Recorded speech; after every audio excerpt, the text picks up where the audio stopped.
Well, actually, I'm of course disappointed, but I'm also astonished because the court has said things which are just contrary to facts, even simple facts. Forget the law, which we'll come to.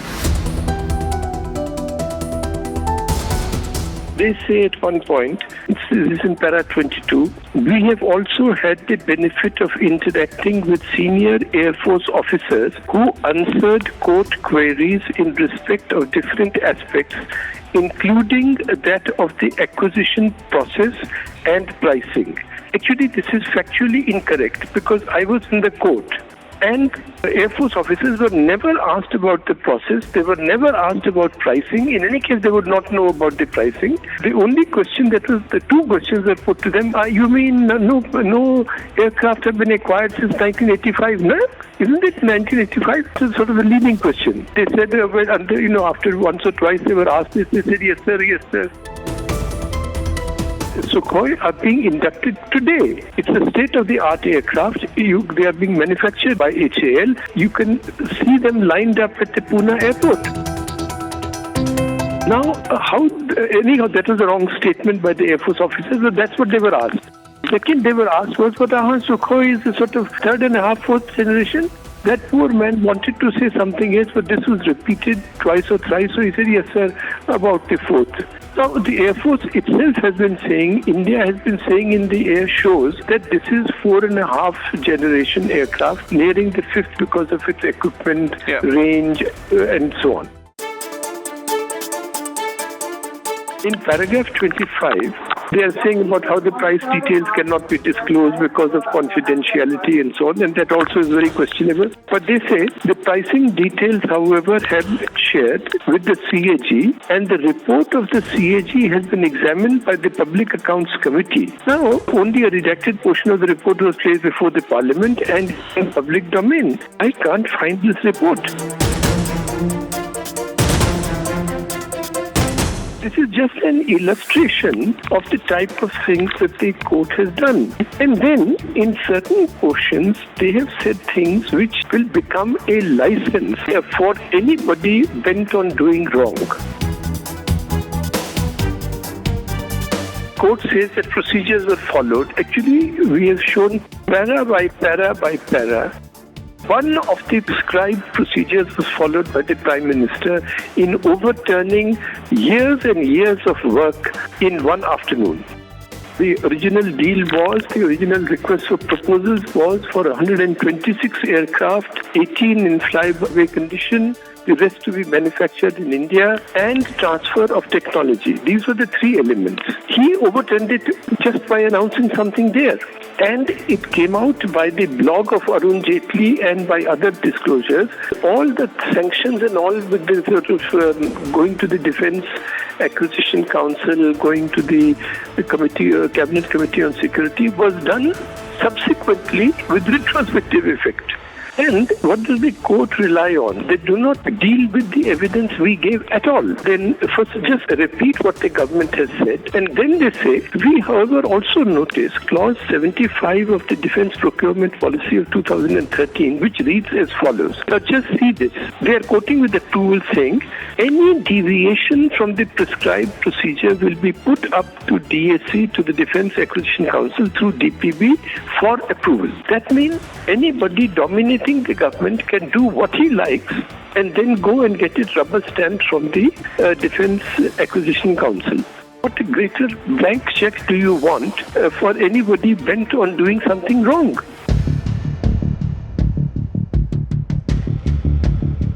No, they quoted the submissions of Prashant Bhushan in regard to the intergovernmental agreement that there are three conditions that must be satisfied. And none of those conditions prevailed. They reproduced those three conditions and then say we have studied the material carefully. We have also had the benefit of interacting with senior Air Force officers, etc. and assert something which the Air Force officers never said, which I just quoted to you in the beginning. They don't deal with that thing at all.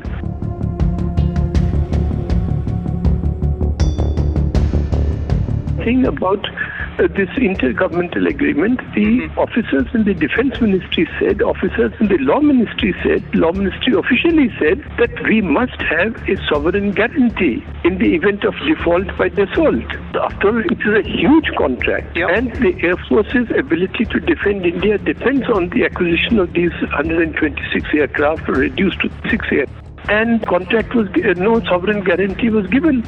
The court doesn't deal with it, just reproduces the government's assertion that, there is a letter of comfort. It's giving comfort to DASSAULT, not to India. In the first hearing, they said we're not going to look into pricing. Then they came around and said we will look into pricing, but give it to us in sealed cover. The government gave something in sealed cover. Then we pointed out several things about the pricing, the process, how the benchmark price was trebled, how 3 officers who were responsible for this task they raised objections, how they were transferred, how the person who facilitated it was given a choice posting. All that was brought on record. They don't deal with that at all. They say that the government has explained the position in a sealed cover, and disclosing that would impact security. Now, I can't understand this argument. You see, supposing you say, here is a basket of weapons. Let us assume only weapons and forget the aircraft. This weapon basket costs $100 million. That, look here, actually you have paid $200 million for it. By the difference of $100 million, how will Quint discover what precise weapons I have bought? That's very interesting. They say that they again accept the government's assertion that the government had nothing to do with this matter. All the evidence shows that it was the Prime Minister, Holland said, the AMBANI'S company was a part of the new formula of the Indian government and we had no choice. These are the words. In 2 separate statements he has said this. Now, he has not disowned it. And DASSAULT, actually we quoted chapter and verse from the offset guidelines which provide that the government is to be informed when the technical proposal is put forward, simultaneously the commercial proposal in which you will list the offset partner, you will list his qualifications for doing the job, that he is fit to do the job, he has the experience, he has the technology, he has the infrastructure for doing the job, you will list all that. That will be examined by the Defence Acquisition Manager and will then be approved personally by the Raksha Mantri.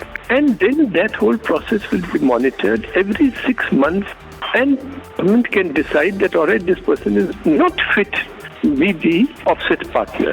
The interesting thing is that there was an amendment to this requirement, which was after the contract was all done and so on, and Anil Ambani had been selected and everything had been done, and they had held their own press conferences and celebrations, and it was made effective with the retrospective effect. Now, here was a clue which opened the eyes of anybody, but the court completely disregards that.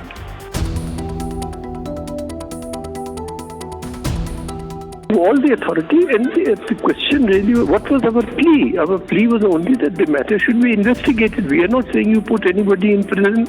And on the smallest matters and earlier judgments, the court has said that yes, you must go in for investigation. And there's a 5-judge bench. We had only said the CBI should register the FIR because that is what your 5-judge bench in the Lalita Kumari case, the 5-judge included Justice Gogoi, that bench had said that when the complaint comes, if it deals with a cognizable offence, then the FIR must be registered and the preliminary investigation begun. Here now they say suddenly that no, on defence we should be very circumspect.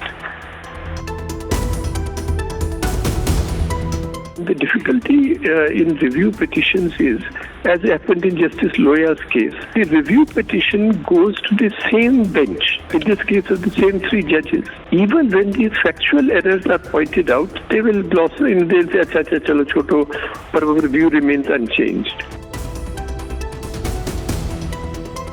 I would plead with the media, etc., stop, swallow and vomiting what the governments tell you. Our duty is to look out for the facts ourselves and examine them and examine this particular judgment also in detail, like all other judgments. And I am confident, as I've worked on these matters for 40 years, if we continue to work, facts will keep coming out one way or the other. Facts have a habit of coming out through interstices among the stones.